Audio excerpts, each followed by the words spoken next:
ایسے مت کرو۔ ایک بچہ مثال کے طور پر خدمت کرنے والا ہے، ایک بچہ خدمت نہیں کرتا ہے، جاب پہ لگا ہوا ہے، کام پہ لگا ہوا ہے، باہر پڑا ہوا ہے، کسی اور وجہ سے دور ہے آپ سے۔ اب ایسے موقعوں پر عام طور پر ماں باپ کی طرف سے کبھی کبھی یہ غلطی بھی سرزد ہو جاتی ہے کہ جس نے خدمت کیا اسی کو پورا دے دیا۔ کبھی کبھی کوئی نافرمان اولاد ہوتی ہے، کوئی باپ کہتا ہے جا میں نے تجھے عاق کر دیا، میں نے تجھے اپنا بیٹا نہیں بنایا، آج سے تیرا میرا رشتہ ختم ہو گیا۔ اور لوگوں، باپ اور بیٹے کا رشتہ انسان کا بنایا ہوا نہیں ہے، نہ اسے انسان بنا سکتا ہے نہ اسے ختم کر سکتا ہے۔ وہ 1000 دانے کی تسبیح لے کر کے بیٹھ جائے اور کہے تو میرا بیٹا نہیں، تو میرا بیٹا نہیں، لیکن اللہ کا قرآن کہے گا، حدیث کہے گی اور شریعت کہے گی نہیں یہ تیری اولاد ہے۔ کبھی یہ باپ بیٹے کا رشتہ ختم نہیں ہو سکتا۔ میاں بیوی کا رشتہ یا وہ رشتے جو انسان اپنے اختیار سے بناتا ہے وہ تو ختم کر سکتا ہے، بیوی کو طلاق دے دیا ختم، لیکن ماں کا رشتہ، بیٹے کا رشتہ، بہن کا رشتہ، بھائی کا رشتہ، یہ وہ رشتے ہوتے ہیں جو انسان بناتا نہیں ہے، یہ خود بخود اللہ تعالیٰ بنا کر کے انہیں بھیجتا ہے، انسان انہیں ختم نہیں کر سکتا۔ تھوڑی سی ناراضگی کی بات ہو جاتی ہے، تھوڑی سی نا اتفاقی کی بات ہو جاتی ہے، آج سے یہ میری بہن نہیں ہے، واہ، آج سے یہ میرا بھائی نہیں ہے، آج سے میں اس کی شکل نہیں دیکھوں گا، آج سے میں ایسا نہیں کروں گا۔ بزرگوں اور دوستو، اللہ تبارک و تعالی نے ہمیں ہر موقع کا انصاف سکھلایا ہے۔ ہمیں ایسا نہیں کرنا چاہیے کہ کسی سے نا اتفاقی ہو جائے بس اس کے ساری کارستانی میٹ دی جائے، اس کا سارا کیا کرایا ختم کر دیا جائے، اس کے سارے احسانات بھلا دیے جائیں، اس کے سارے حقوق نظر انداز کر دیے جائیں۔ نہیں نہیں، یہ ہمیں نہیں سکھایا۔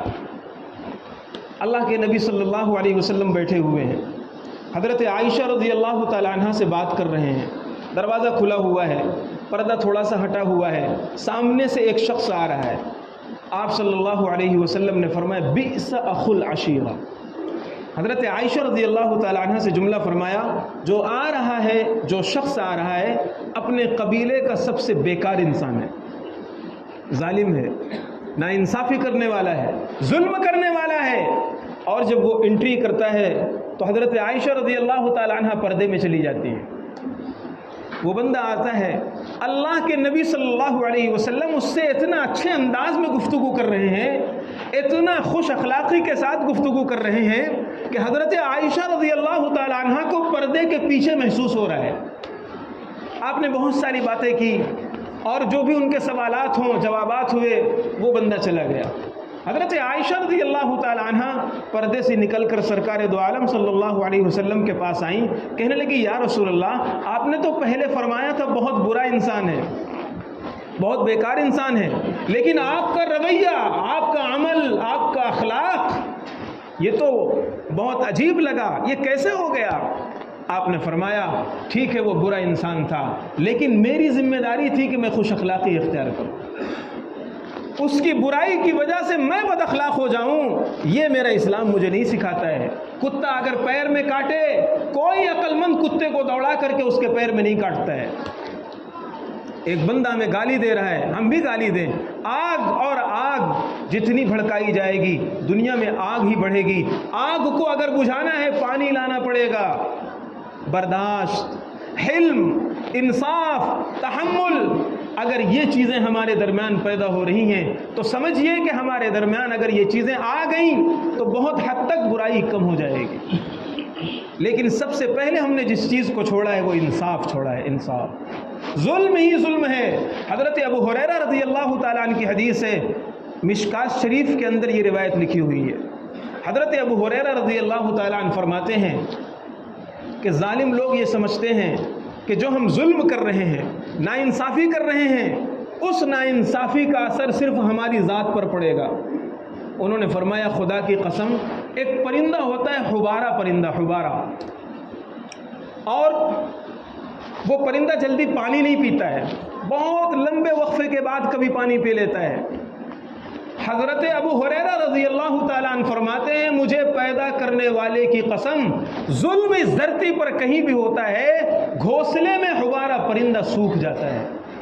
اس ظلم کا اثر صرف ظلم کرنے والے پر ہوگا ایسا نہیں ہے۔ یہ چہار دیواری کے اندر جو بہو سسک سسک کر آنسو بہاتی ہے،